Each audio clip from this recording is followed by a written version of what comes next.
Hello, everybody. Welcome back to Max Sports Entertainment. My name is Deepak Shankar, and here we're here to recap another World Cup match, especially another USA World Cup match. So we're into the round of 32 now.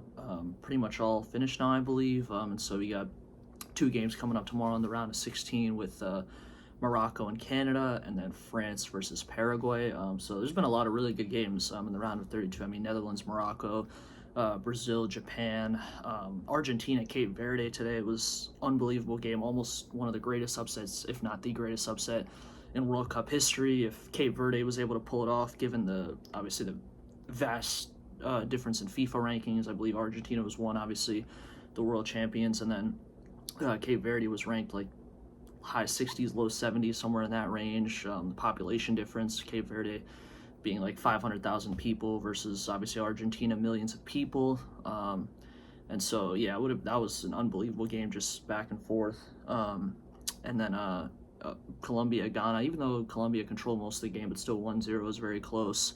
Australia, Egypt was also really good. Paraguay defeating Germany. So a bunch of really good down to the wire round of 32 games. But here we're here to recap in this one, the United States versus Bosnia and Herzegovina. And so let's go USA, USA. The US takes the W 2-0 over Bosnia and Herzegovina.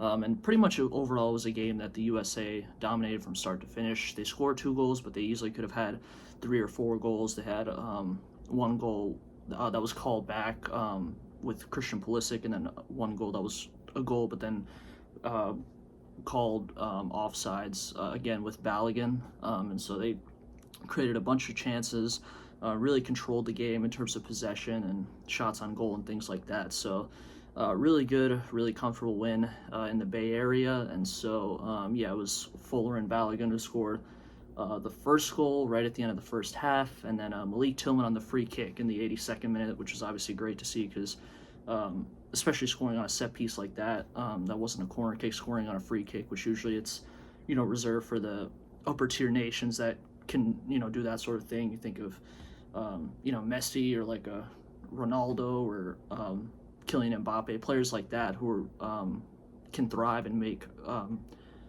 free kicks in those situations, those pressurized situations. And so having to deal with the wall and the goalkeeper getting the right angle, so on and so on. And so yeah, just a very dominant performance by the U.S. And but the only thing is that red card that they gave to Balogun, I really thought was not the right call. At worst case, it should have been a yellow card or nothing at all.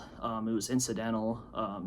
Like a bunch of Americans, rightfully so, were livid. Pochettino was livid about it after the game. So unfortunately, they're going to be without him in the game against Belgium coming up on Monday night in Seattle in the round of 16. And that's a big loss because he's pretty much been the best player for the United States in this tournament, has scored the most goals. So, Ricardo Pepe or someone like that, other guys are going to have to step up. Pulisic, Weston McKennie, etc. Like, they're all going to have to step up against a really good team, because I think, coming up, Belgium will be definitely the toughest test the U.S. have had so far, ranked, I believe, in the top 10 or top 15 in the world. They have a bunch of really good players. And so I think this will be the first true test of a good team that the U.S. will play at the World Cup. So we'll see how it plays out. And we'll see if the U.S. can, make it to the quarterfinals for the first time in, 20 some odd years, I believe, since, 2002 or 1994, one of those years. And so, the crowd will be electric, obviously, on Monday night in Seattle. And so hopefully we can just keep that momentum, that wave going, and get a win without Balogun, and then set up a quarterfinal match with what probably will be Spain, but could be Portugal. We'll see. But obviously first got to get through Belgium in the first place. And so, in terms of the stats, so yeah, expected goals, U.S. much higher. Bosnia had a little bit more possession, even though I think that's misleading because obviously they were behind in the second half and were trying to get back into it, even though they weren't able to. Let's see here. The USA won more duels. The U.S. Did have more saves. Bosnia committed more fouls. Big chances created. The U.S. created one. yeah, pretty much.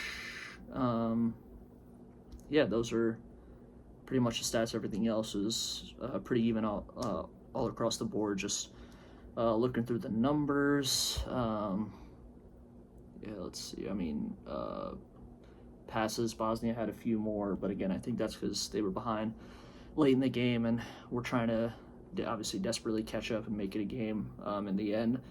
And yeah, in terms of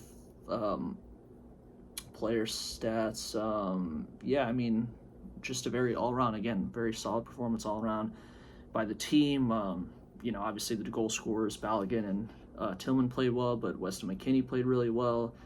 Sebastian Berhalter, once again, providing a spark. Tyler Adams, Alex Freeman, and then Matt Freese again, being obviously back in the lineup. And the U.S. overall playing obviously their players in a knockout match for the first time since was it the Australia match, I believe? Yeah, because they rested a lot of their guys versus Turkey, and more importantly, Matt Freese was inserted back into the lineup. So he had 3 saves, didn't give up any goals. So it was good to see him do his thing. Chris Richards doing his thing.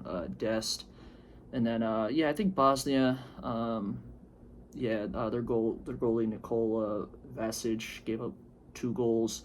Didn't have any saves, and I think Bosnia. I mean, obviously credit to them, but I think they were definitely fighting uphill the whole game. They're not as good as the U.S. to start with, and obviously you're dealing with the crowd, which is also a big factor. So it just they pretty much needed to play a perfect game for the U.S. to play a average to below average type of game, and that's not what happened, and they paid the price because of it. And so yeah, obviously the scenes also were electric in the stadium, and obviously I saw the clip with Pochettino singing "Take Me Home, Country Roads," which I guess has kind of become the theme song of this whole World Cup for the U.S. men's national team, which is cool. So just the vibes are great. Fans are very excited. I mean, I think I saw the ratings were like 30 million people watched it, so obviously the whole country is behind it, and getting historic ratings for a World Cup.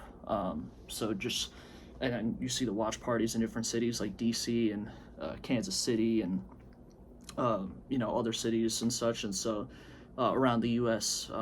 Really getting into it. So yeah, like I said, we'll see if they can keep this momentum up. We'll see if they can keep this momentum going forward against Belgium and onwards as the tournament goes. And so yeah, overall it's been a very good World Cup. So I'm sure there'll be even more good games coming up in the round of 16. I mean, let's see. I mean, I know Mexico-England, I believe, is on Sunday, so which is tomorrow. So that should be a fantastic game in Mexico at the Azteca. And so Portugal-Spain, really good game. Let's see here. Yeah, and so yeah, games like that. I mean, I think even a game like Argentina-Egypt, given that Cape Verde gave them trouble, I think maybe Egypt could give them some trouble as well. Maybe they can pull off the upset.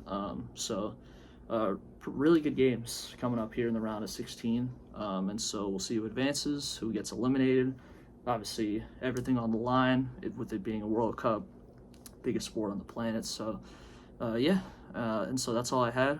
Appreciate you guys for listening. Be sure to like, subscribe, comment, share, turn on post notifications, all that good stuff. And yeah, I'll see you guys in the next one.